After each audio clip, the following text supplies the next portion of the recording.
नमस्कार. आज आपण बनवणार आहोत कच्च्या कैरीचं सरबत.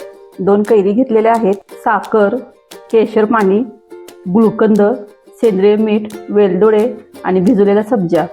आंब्यावरली साली काढून आंबे कट करून घेऊ. आंब्यावरली आपण साली काढून घेऊ. साधा आंबा आपण बारीक कट करून घेणार आहोत. राहिलेला मोठा मोठा कट करून घेऊ मिक्सरला बारीक करण्यासाठी. बारीक कट केलेला आंबा आपण साईडला काढून ठेवू आणि हा राहिलेला आपण मिक्सरला बारीक करण्यासाठी मोठा कट करून घेणार आहोत.